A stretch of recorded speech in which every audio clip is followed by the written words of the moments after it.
Assalamualaikum warahmatullahi wabarakatuh. Selamat datang di channel Andi Guru Geografi. Hambatan dan penanganan permasalahan pembangunan perdesaan.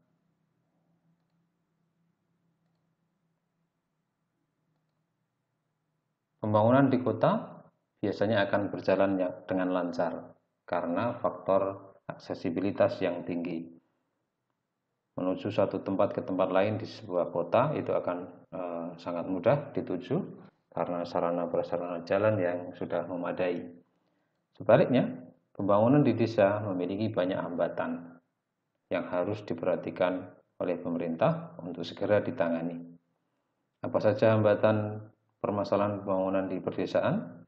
Kita mulai dari yang pertama, yaitu penyebaran penduduk Indonesia yang tidak merata. 57% penduduk Indonesia itu bermukim di Pulau Jawa, sedangkan di tempat lain masih dalam persentase yang kecil. Daerah padat penduduk menjadi kurang memiliki tanah lahan garapan. Nah, ini menimbulkan masalah. Karena di satu sisi manusia butuh lahan untuk tempat tinggal, sementara lahan untuk lahan garapan itu banyak yang hilang untuk membuat tempat tinggal itu. Permasalahan yang kedua atau hambatan yang kedua adalah perbedaan adat, kebiasaan, dan perbedaan tingkat ekonomi sosial di setiap desa. Kemudian, mayoritas penduduk desa bekerja sebagai petani dan buruh tani. Jika laju pertumbuhan penduduk tinggi dan lapangan pekerjaan semakin sempit, maka menyebabkan terjadinya urbanisasi. Di sini, desa akan kehilangan banyak penduduknya. Struktur desa juga bersifat dualistis. Ini adalah permasalahan atau hambatan pembangunan pedesaan. Ada desa yang sudah mengalami pengaruh kehidupan kota, sehingga suasananya sudah seperti layaknya kota. Di satu sisi, ada sebagian desa lain yang masih tradisional. Kemudian, tingkat kehidupan masyarakat desa masih sangat rendah.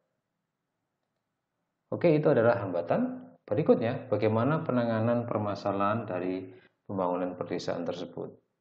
Maka, penanganan yang pertama bisa dengan menyelenggarakan tempat pemukiman baru dengan cara transmigrasi. Cara berikutnya, dengan memperluas dan menyempurnakan jaringan pemasaran hasil produk dari desa. Kemudian dengan meningkatkan pengetahuan dan keterampilan masyarakat dari berbagai macam pelatihan maupun sosialisasi yang lain. Penanganan yang berikutnya adalah dengan meningkatkan usaha penerangan ke daerah perdesaan dengan berbagai media yang langsung berkaitan dengan kegiatan produksi perdesaan dan kesejahteraan sosial, termasuk keluarga berencana. Penanganan yang kelima, memperluas fasilitas kesehatan yang meliputi membangun puskesmas, penyediaan air minum, dan jamban keluarga. Penanganan yang keenam, menyediakan dan memperluas lapangan kerja baru di desa, misalnya dengan mengembangkan sektor industri kecil dan kerajinan rakyat. Begitu juga dengan pengembangan di bidang pertanian seperti pertanian lahan sempit dengan memanfaatkan pekarangan rumah. Penanganan yang keenam contohnya dengan melaksanakan pembangunan di daerah yang tergolong minus, seperti di daerah desa pantai dan desa terbelakang. Yang kedelapan adalah dengan meningkatkan dan menyempurnakan aparatur pemerintahan desa secara struktural, operasional maupun kualitas secara personal. Penanganan permasalahan yang kesembilan adalah mengembangkan dan meningkatkan efektivitas KUD atau Koperasi Unit Desa sebagai wadah pembangunan desa di bidang ekonomi. Kemudian penanganan permasalahan pembangunan perdesaan yang terakhir adalah dengan mengembangkan dan meningkatkan partisipasi masyarakat desa dengan mengefektifkan LSD atau Lembaga Sosial Desa sebagai wadah pembangunan desa di bidang sosial.